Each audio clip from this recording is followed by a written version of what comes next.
Hello, everyone. My name is DongChan Kim. You can call me DC, DongChan, DC, as you prefer.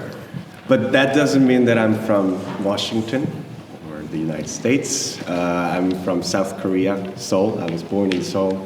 I grew up in Seoul. Actually, one of the Gangnam district, although I'm not rich.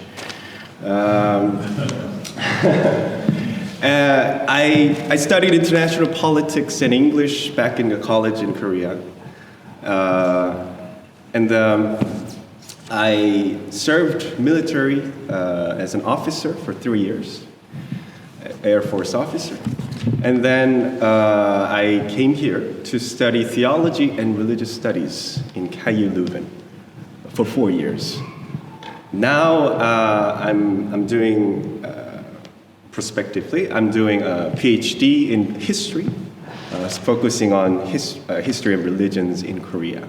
And currently I'm a research assistant of a Korean research center of KU Leuven.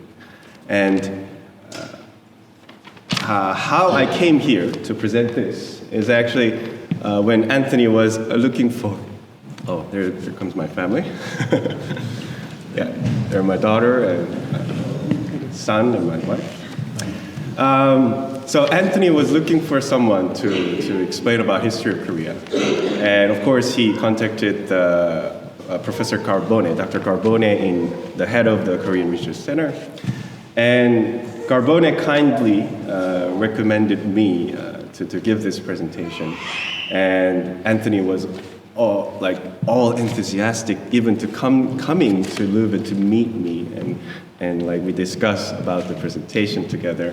And it was really impressive to me that a person from Belgium or Wallonia coming all the way to Leuven to talk about Taekwondo and the history of Korea. And I felt like so much pressure. Wow, I have to prepare a lot. I mean, this is very important people that I need to really explain about history of Korea as a Korean. So it is my honor to come here to give this presentation. And I was wondering, I heard that not all of you are from Belgium. Is that correct? May I ask, where you are from? Netherlands. Netherlands? Kosovo. Oh, Kosovo. Okay, sorry. Okay, Kosovo. And Luxembourg. Spain. Okay. Is that it? That's the diverse. Okay. Wow. Yeah. So it's all over the Europe, I would say. And I'm from Korea, and my family as well. Not all the other Koreans, I think they left. Yes, so here's the history of Korea and the trace of Taekwondo values. For me, I only had Taekwondo. Actually, some of the people asked me whether I practiced Taekwondo, and I only have 1 year experience of Taekwondo when I was 6 years old.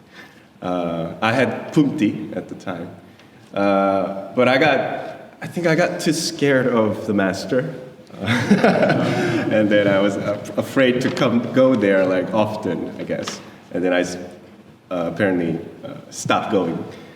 But as I was preparing this presentation, I began to really reconsider. Maybe I should do Taekwondo. I mean, I should learn Taekwondo because I was surprised by these values. I was surprised by this history. And I started to value this. I started to discover things. And I do have admiration for our masters. And I believe that you are all black belts then? Most of you, or all of you? Yes. Oh, wow. That's very good. That's very impressive. Okay. Okay, so this is the outline of the presentation. I will briefly mention the values of Taekwondo, the spirit of Taekwondo, Kukki and Hongik. I will explain later. and the 5 values of Taekwondo: humility, self-control, loyalty, perseverance, and fair play.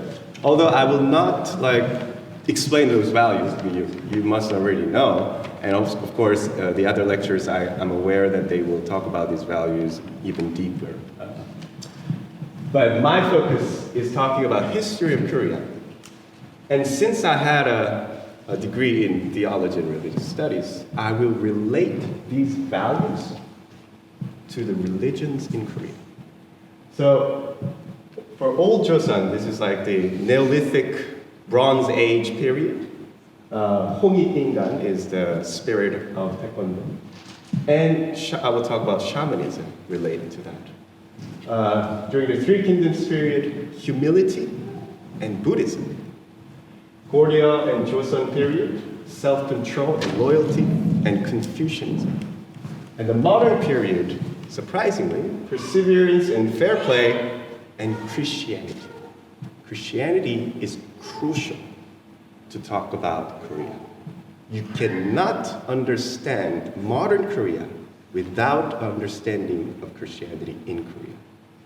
So, and then conclusion, beyond Korea, Taekwondo or Taekwondos, plural Taekwondo. Is it one unified Taekwondo? And the ultimate goal of Taekwondo practice.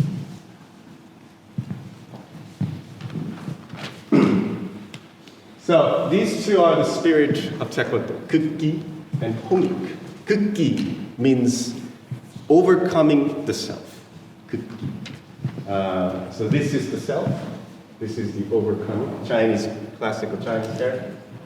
Hongik means this is wide or large, grand, and this refers to overflowing the benefits. So, for example, in Taekwondo, you practice Taekwondo on the high level. And what do you do when you reach the high level? You want to transmit this good thing. You want to, because you love Taekwondo so much. Your heart is just, you cannot stop your heart. You want to teach, you want to, deliver this good values, good practice, good behaviors, good culture to others. And this is overflowing the benefit. So these are the 2 pillars of the spirit of Taekwondo. And of course, these are, according to Kukki One website, both in English and in Korean.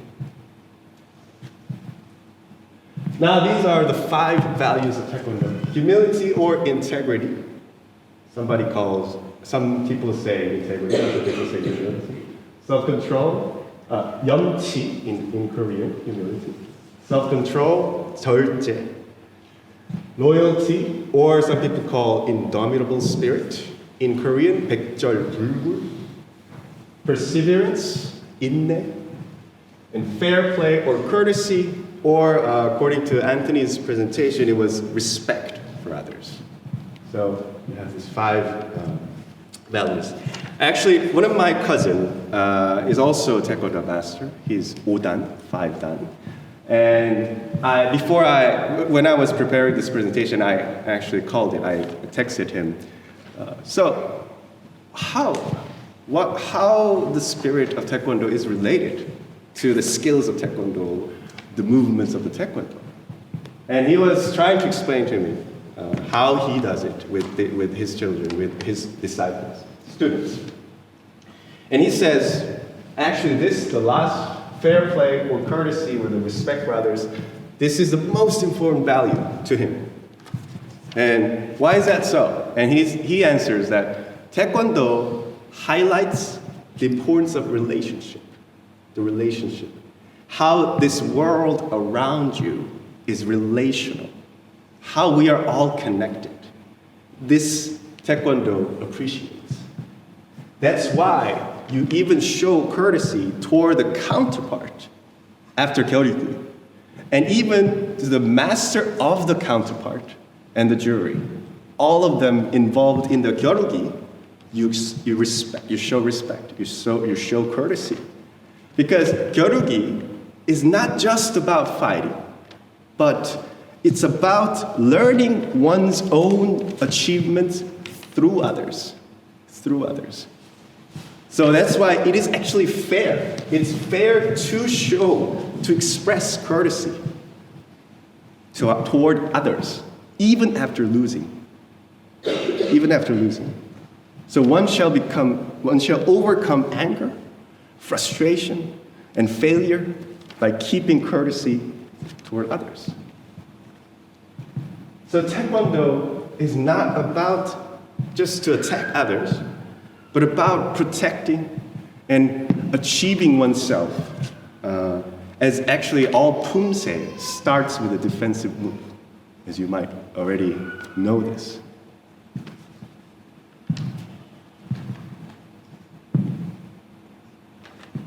So this, after this, so we will start talking about history of Korea. Old Joseon. We are not sure that this is really existed as a political entity, but we are aware of that there was some signs, traces of culture, because there's no writing about this. So we only have like archaeological findings about this. And the later writings, they talk about Old Joseon, and they say that this Old Joseon has a spirit of Hongik Ingan. Hongik Ingan. So Hongik Ingan means human beings, we are all relational.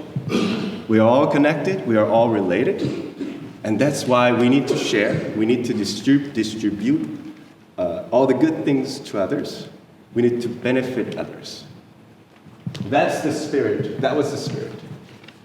And in order to talk about Old Joseon and this spirit, Hongik Ingan, I need to introduce you to the shamanism. Does anybody know shamanism? Like what shaman is? Yes? How should I say it? Just briefly, if you can explain. Okay, sorry, I wasn't expecting that. For what I know, and I'm an expert far from there, but shamanism, at least in early China, was about reach out to the spirits, enter in communication with them, and for some particular individuals to be possessed by the spirit and become some kind of intermediary between the spiritual world and the human world. Yes, thank you very much. That was a very good summary of shamanism. I will add to that. So,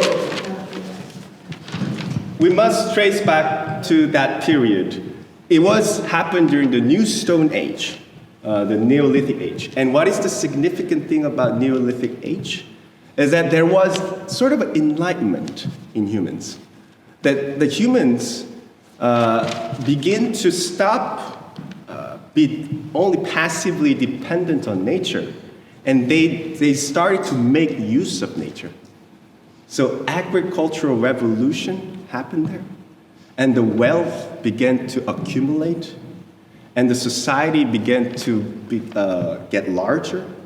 So there was a sort of an enlightenment, big changes during this age, and shamanism developed along with it. So shamanism is sort of a humanism. You can understand it as a humanism. And because you start make use of nature, you become more responsibility. You become more responsible toward nature. You need to take charge. You need to be responsible for the nature. And that's shamans come in. And shamans are responsible to communicate between nature and human society, or the heavenly power or the earthly power. So shamans became the mediator. And now, this information is actually written in Kukkiwon Korean website, but not in the English website. So this is an interesting difference there. Heaven, earth, human. They say that 저고리, Taekwondo, the clothing, the uniform, 저고리 represents heaven.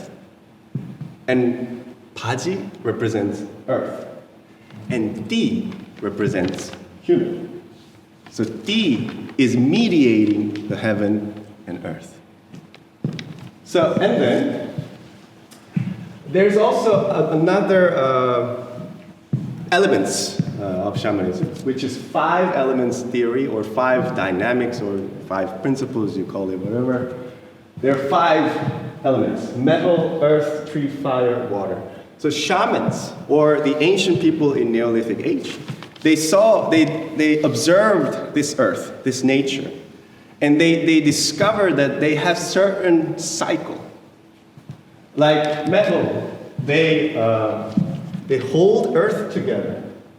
Earth grows, tree gets burned by fire, which is sun, and then the sun enables water. The sun actually heats the earth, and then the water goes up on the earth, and the water goes down as a rain. So they saw it as a cycle of nature with these 5 elements. And, or they also saw it as a cycle of body as well. For example, the relation between fire and water. If you work hard, if you practice Taekwondo with sweat, actually you're moving your heart, you're pumping your heart, which is fire. And then after pumping your heart, you sweat, and your saliva becomes better, your blood becomes fresh. And then after practicing Taekwondo, food tastes so much better, doesn't it? So this is how fire and water works in your body, as well as on the earth. Now, shamanism also designates these 5 elements with color, and you will see interesting part. The color of metal, white, yellow, blue or green, red, and what would that be? Water. Didn't I just repeat the colors of tea? White, yellow, blue or green, red, and then black. Black. The color of water is black. The color of water is black. Water is the essence of life. And the color of essence of life is black. And the more interesting part is that in ancient Korean language, when you call God divinity, it's black. Kom. You call it Kom. Kom is the title of God. And actually, this is similar to in Mongolian and Japanese too. In Japanese, what is the title for God? Kami. Kami. So kami, kom, komi, it sounds similar here. So, and if you see, do you know Ghibli Studio? Ghibli Animation? Yes, the younger student nods. So it's like a Japanese animation. One of the things they show, like they say that there's a God living around in this house, and they express it as a black dust. The color of black is the color of God in East Asia. So you guys are all a people of God as a black belt people. Something to keep in mind. Then, what does it mean to be God here? In shamanism, what does it mean to be God? It means that you are responsible connecting heaven and earth. You are responsible to transmit the values. You are responsible to cherish these values, develop these values. That means what it means to be God. Gukki and hongik. You need to overcome yourself, and you need to help others to overcome themselves too. That's what it means to be God in this context.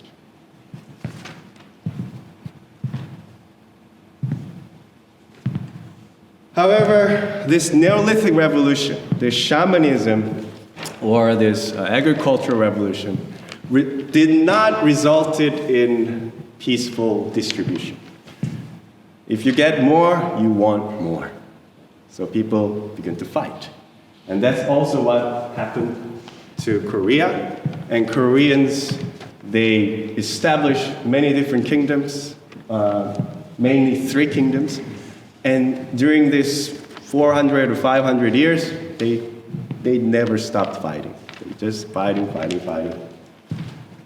And they are quite brutal too, relentless wars. But at the same time, on the other hand, they wanted to grow. They wanted to learn as well. They also wanted to overcome the shamanistic culture, because shamanistic culture was becoming older. And they wanted new religion, and that was Buddhism. They introduced Buddhism this time. And I think, this is my interpretation, Buddhism is a religion of humility. And so we're going to talk about humility, in the history of Korea. And if you think about Buddhism, like who is Buddha? Who is Siddhartha? He was a prince who gave up his social status to become a beggar. He humiliated himself to become a beggar. And then actually that's what happened to many princes or many royal families in 3 kingdoms, and also after Goryeo dynasty. Many royal families became monks. Of course, they were not that beggars, they were like very rich monks too, but that was the idea of it, like to give up the power, to humiliate oneself. Because they realized that, at the end of Neolithic and Bronze Age, they realized that, now we are ruling all. Like we are at the top of the food chain. We can make use of this nature. But now, something is wrong. We are fighting over each other. And then Buddha realizes that, okay, maybe it's time to give up this power.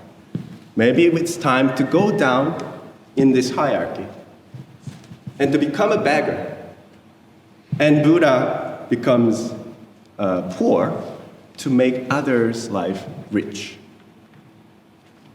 That's the idea of Buddhism. Now, I will talk about this General Kim Yu-shin. He's my 60th great-grandfather. Well, you would find that many of the Kims from Korea, they would say, oh, he's our great-grandfather. He's the one who actually united all these 3 kingdoms. But he was not from any of these 3 kingdoms. He was from an even smaller political entity called Gaya. I will show Gaya later. Now, so the northern part was Goguryeo, this part was Baekje, and this part was Silla. These 3 kingdoms, they fought each other. Out of these 3, Goguryeo was the strongest. Actually, in the earlier, Baekje was the strongest in the 4th century. Goguryeo became stronger in 5th century, and Silla became stronger later, and Silla united the 3 kingdoms. And when Silla united 3 kingdoms, the leadership of Goguryeo and Baekje, a lot of them, majority of them, they went to Japan. And Goguryeo, especially Goguryeo, was really strong. Like all these Chinese dynasties, they tried to invade Goguryeo with like millions of soldiers. I'm not sure that was a real number though, because Chinese like to bluff the number in the history record. But they really sent a lot of armies to invade Goguryeo because they knew that Goguryeo was strong. Goguryeo, they defeated all of them. And so they are like the horse people here. And they went to Japan, and Goguryeo leadership actually settled here, around the current Tokyo, the Kanto region. And they are known to develop samurai culture. With a horse, with a good armor, and they began to develop samurai culture. And Baekje people, they went to this part of Japan, and they became like the elites, social class of the Japanese society. Even now, the Japanese emperor admits that his mother's side is a descendant of Baekje. But you must understand, so the General Kim Il-sung, he is from Gaya. So this was not a centralized kingdom. All these other three, Goguryeo, Baekje, Silla, they were all centralized kingdoms with Buddhism. But Gaya could not become decentralized. And they were destroyed earlier by Silla. They were absorbed to Silla later. And when they were absorbed to Silla, the grandfather of Kim Yu-shin was also the crucial member of Gaya. And Kim Yu-shin, as a minority of Silla leadership, they united the three kingdoms. You see, there's a humility in this story. Because this General Kim Yu-shin was not even from the strongest Goguryeo or the stronger Baekje, and not even from Silla. He was from Gaya, the smallest, the weakest polity. But he was the one who could unite the three kingdoms. And here I can quote, the first becomes the last, and because Goguryeo Baekje, they got kicked out. They were destroyed, even though they were much stronger than Silla. But later, Silla could become the stronger one, and the last became the first. Humility in the history. Goryeo and Joseon. Now, Goryeo is like a transitional moment between Buddhism and Confucianism. Goryeo was totally Buddhist country. However, Goryeo began to develop Confucianism, began to introduce Confucianism more seriously. And Joseon, this is actually Chinese Confucian scholars are also admitting.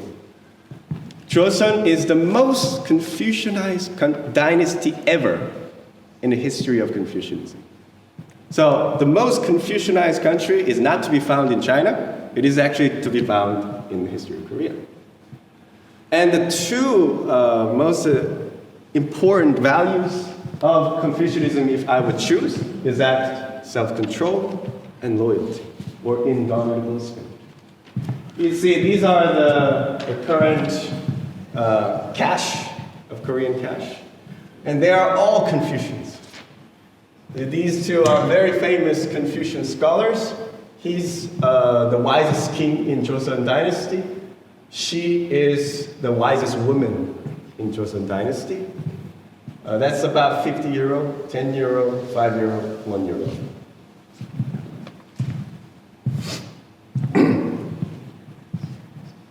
Now, if you want to talk about Confucianism, we must talk about the king, the role of the king. How the kings were viewed in Confucianism is something different than how the kings are viewed in Europe or in other places. In a Confucianized country, kings are servants. So every day, kings had to go to this meeting, every day, morning and night, to learn from high officials. They needed to study Confucian classics every day, and they needed to learn, because they are young, usually younger, and these high officials are usually like older and really full of knowledge of Confucianism, Confucian classics. And they were always teaching, like, no, that's not what is said in Confucian classics. This is what kings will hear every day. They will have to train themselves every day as a Confucian leader. And Not only that, the kings will have to take care of all these other administrative things. And kings were not just kings could not be part of the decision making. He was only a decision taker. Well, that's actually pretty much same with the other institutions, though. And there's a famous quote in a Confucian classic that the heaven or the master of the king is actually the people. So the people is not the ones who are supposed to serve kings. It's actually the kings are the ones who are supposed to serve the people. That's the actually crucial idea of Confucius. Internally, they were trying to perfect the Confucianism in the dynasty. But externally, during this time, Goryeo and Joseon, they faced numerous invasions. Because after Silla united all these other three kingdoms, Silla actually did never invade other countries. Silla realized that, okay, maybe this fight has to stop. And then actually the following dynasties, they follow the path too.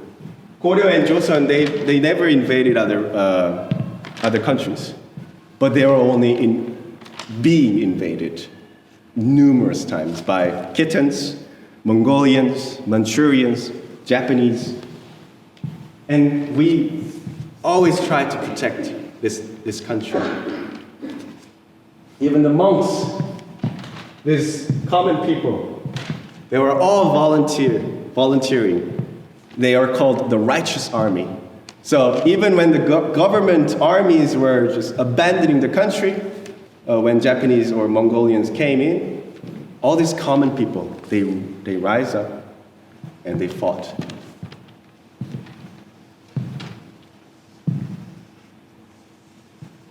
And I will introduce you one more general during this period, Lee Sun-shin.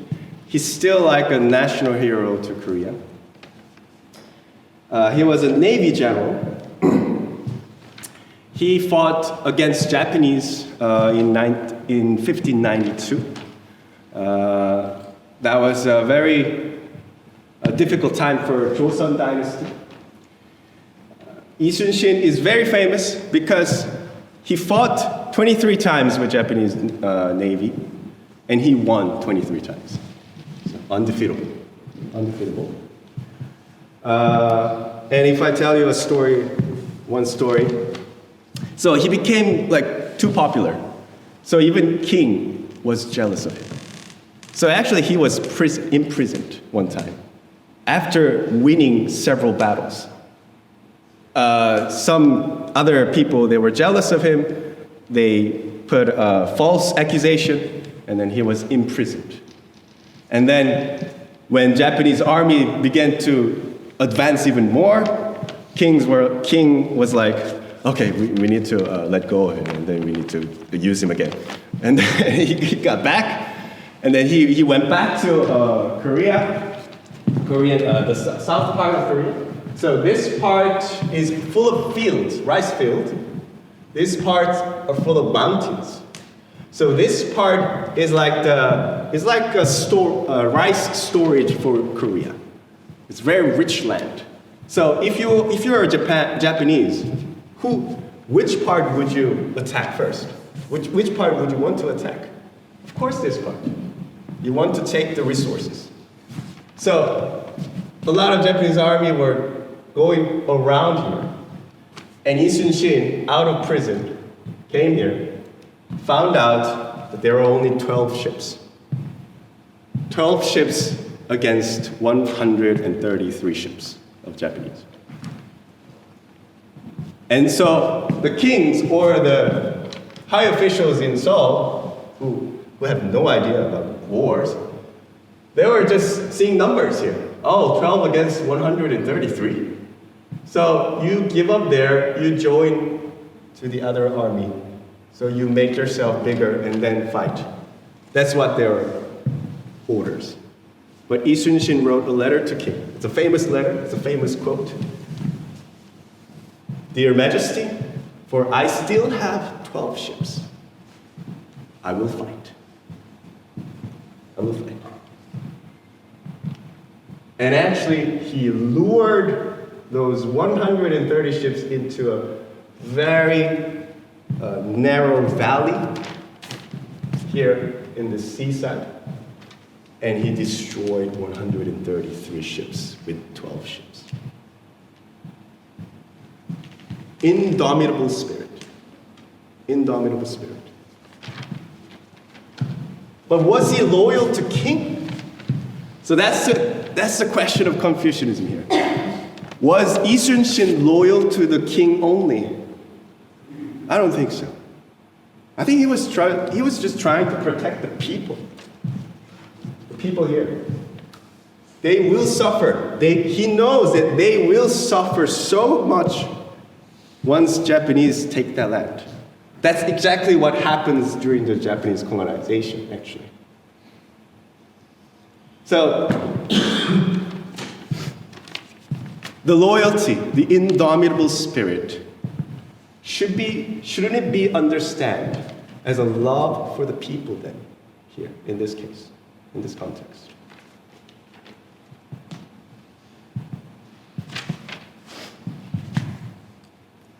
Now let's go into the modern period. Let me have a glass of water.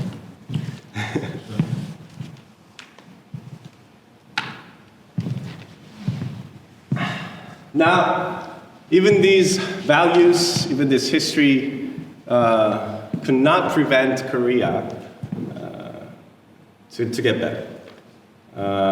This modern period is a very painful period for Korea. Not only it experienced colonization, internal or international war, Korean War, several dictatorships, military dictatorships.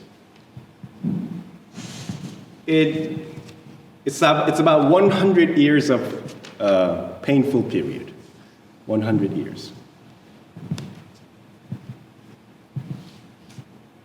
And this is, interestingly, also a period for Christianity to be introduced and developed in Korea. And in order to explain modern Korea, almost every scholar, even outside of Korea, they talk about March 1st movement. March 1st movement in 1919. This is the crucial event for all modern Koreans. Why? Because this is the first time that almost everybody in Korea protested against oppression, imperialistic oppression. So this is like French Revolution or American independence. Like this is almost equal to this kind of event. So everybody, this is also a national holiday, March 1st movement is a national holiday, March 1st. And the thing about March 1st movement is that, Korea became colony of Japan in 1910. So 1919, it takes 9 years for Koreans to get angry, to get worked up, to protest against Japan. Because actually, at the end of Joseon Dynasty, everybody was miserable. I mean, the government was corrupted. All these foreign powers were coming in and out, like they looked like invading. And China, Japan, Russia had a war in Korea. They fought in Korea. Koreans didn't fight that war. So like all this chaotic period was going on. So the people did not even care when Japan observed Korea. The people were miserable anyway. So it was really quiet colonization. And it was very shameful colonization because the leadership of Korea, they voluntarily gave up sovereignty. They signed, okay, we give up. But nobody really significantly angry at the time. But it took 9 years. maybe this was a bad idea. The Koreans began to think that, okay, Japanese rule, it's bad. Okay, it's brutal. They're controlling too much. They are monitoring too much. Okay, this is suffocating. And then they began to protest. And that was the first case, March 1st movement.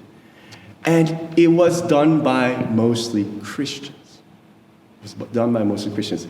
For example, Japanese government, they arrested about 20,000 people after this movement, and 20% of them were Christians.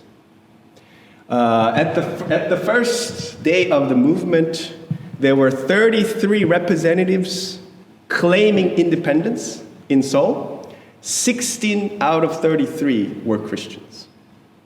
So half of the representatives were Christians. But if you think that there was actually only 1% of Christian population out of all population in Korea at the time. There was like 200,000 people, Christians, out of 20 million Christians, 20 million Koreans. So it was a very minority people, Christians, at the time, but there were leading roles of all this independence movement. And it is not an overstatement that Christians in Korea, they shape what the modern Korea is now, especially South Korea.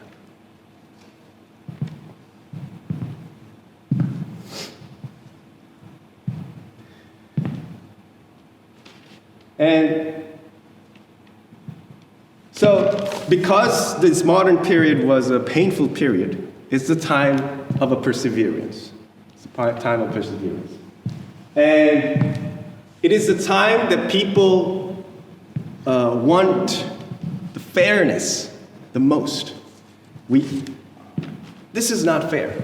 This comes repeatedly here during this period. This is not fair. This is not fair. We fight. This is not fair. We fight. And that was the first movement.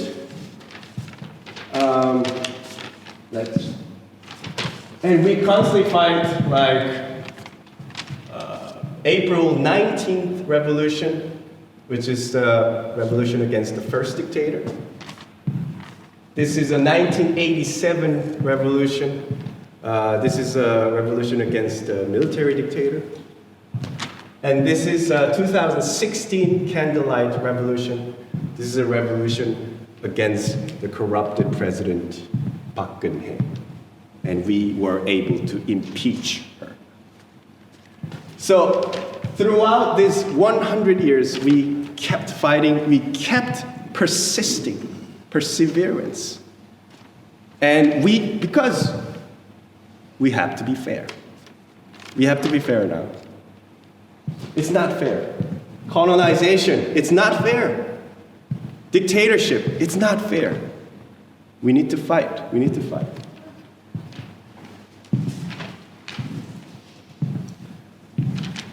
During the colonization, one very clear example of unfairness was the comfort women issue. Have you heard of this? Comfort women? Comfort women refers to a sex slave, a woman forcibly mobilized by Japanese government, and they were located on the front line of war, and they had to comfort the Japanese soldiers sexually. Kim Hak-sun, the first comfort woman lady who had courage to say that I was comfort woman. Kim Hak-sun in I believe it's 1994 or 5. Because even Korean society was shushing, because this is like too shameful thing to say. And as you understand, this was a Confucianized country. You know, this is a great shame. But it took a lot of courage for her, Kim Hak-sun, to say that this is not fair. what happened to me? She was 15, 16, 13, even 13, 12. They were mobilized, forced to become comfort women. She could have hid. She could have hidden that past. But she didn't. She came out and said, I was comfort women. Now, we hear terrible things from Japanese politicians. Like, they say that, oh, there were prostitutions.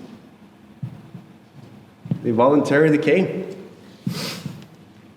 Or the numbers are false, or whatever.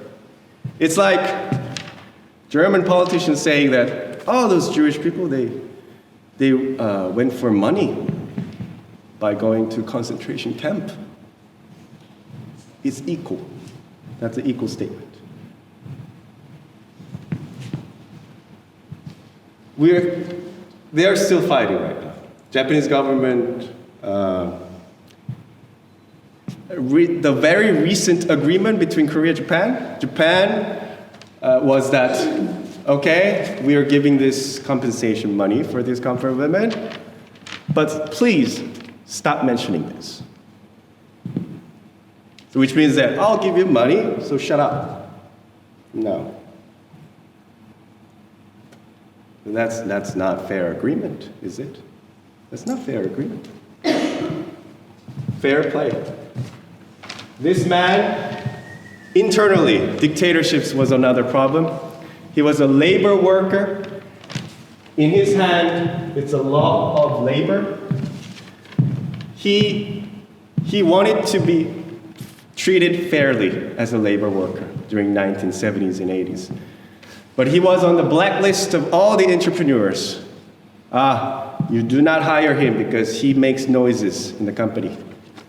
So nobody listened to him. But all he was saying that, let's keep this law, let's follow this law, which is already there. He was not even talking about changing the law. Because the law was not kept during the industrialization of Korea, just like any other countries. And one day, he went to church in the morning, he prayed, and then he went to the central street of Seoul, he burned himself. Please listen to me.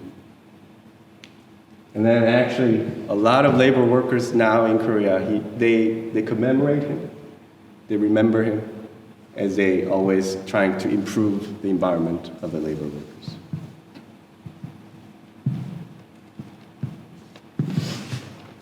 Both of them were Christians. And there was this is a Catholic cathedral in Korea, which is a symbol for a democratization movement. So Christians were always here and there in the important events of modern Korea.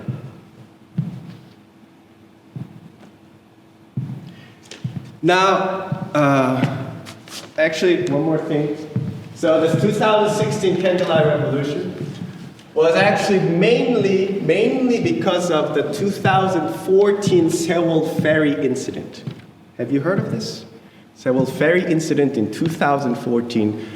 About 300 students were going on a school trip in a ship to Jeju Island.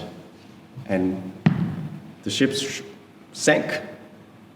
And nobody rescued them. Because the captain of the ship, they gave order on the broadcasting system within the ship, stay there. And the captain was the first one to be rescued. And these coast guards, all these police, or these firemen, who were supposed to rescue them, they were busy reporting to the higher officials. It was just ridiculous incident. And that's how the president got impeached for the most reason, actually. And now you might remember, or you might have seen the recent tragedy Itaewon suffocation incident. About 100 or even almost 200 young people suffocated in the street of Itaewon during the Halloween festival.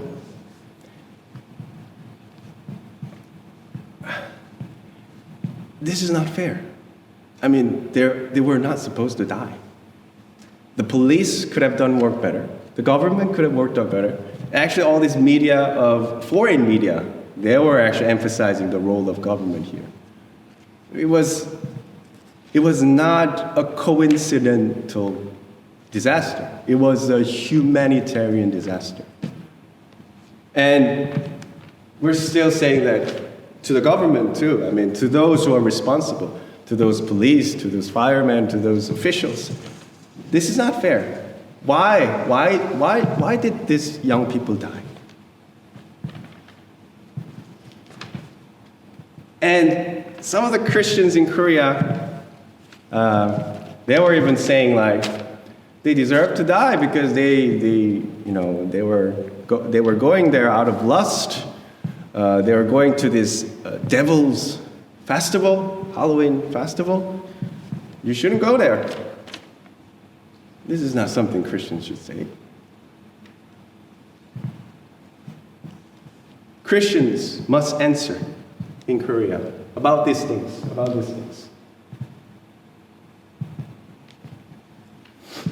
So perseverance and fair play are the key words for the modern period.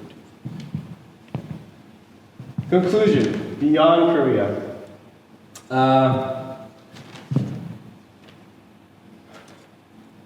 Now I see that so many different people are practicing Taekwondo. And I recall the saying of my cousin, the Taekwondo master back in Korea.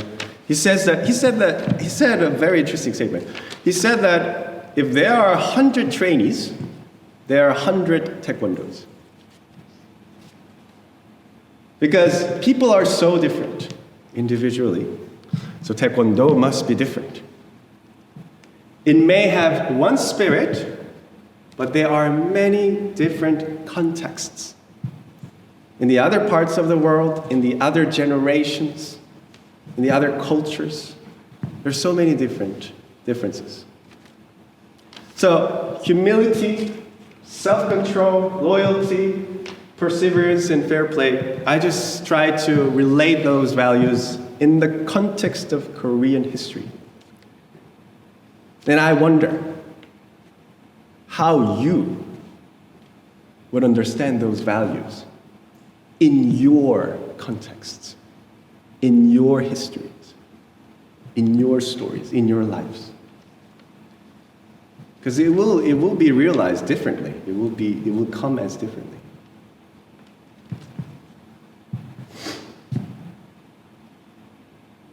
Then what is the ultimate goal of Taekwondo? According to Kukki1 website, it says, so you need to first start overcoming yourself, self-interest, and then you overcome the group interest, and then you reach the level of non-self. Mu'an. Ooh, what does that mean? What does that mean? Non-self?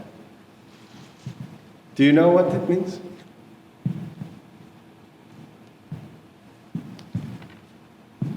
But I can summarize it very well.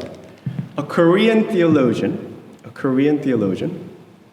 Ryu Young-mo, he said that God exists by non-existence. God exists by non-existence. And I will apply that according to each period. In shamanism, water flows down to lift up every life. Buddha becomes a beggar to make others rich. A Confucian king serves the people. Jesus lives by dying. Jesus lives by dying. So that summarizes all these different religions in the history of Korea. So I ask you, you divine people, black belt, how will you do Taekwondo? What is your way of Taekwondo?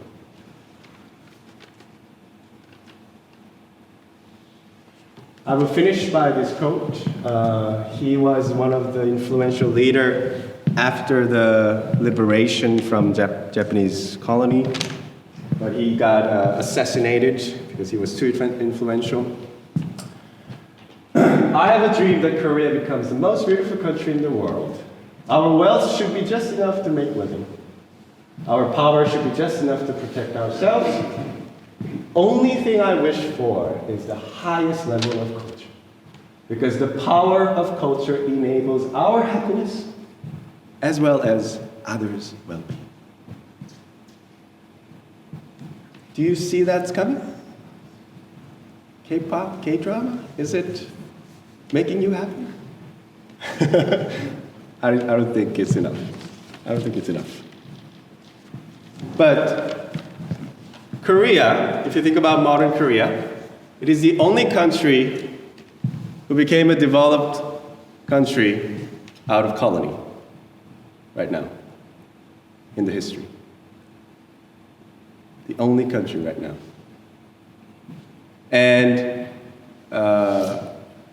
actually, before all this political or economic power were like trying to expand its influence, like China right now, the cultural power are coming first, before this, right now.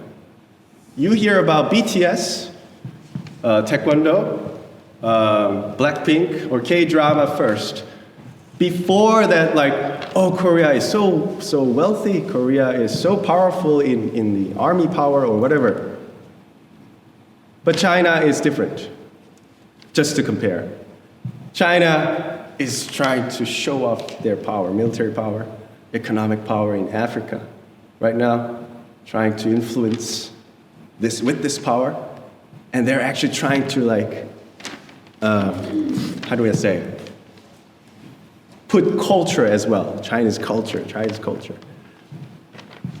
But have you seen Koreans like trying to evangelize you with culture?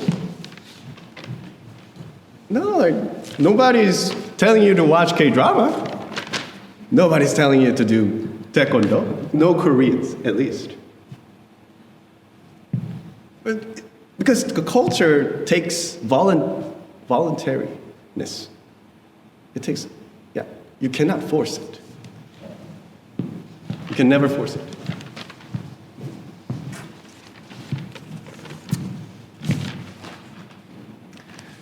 Yes, and that will be my presentation. Thank you very much.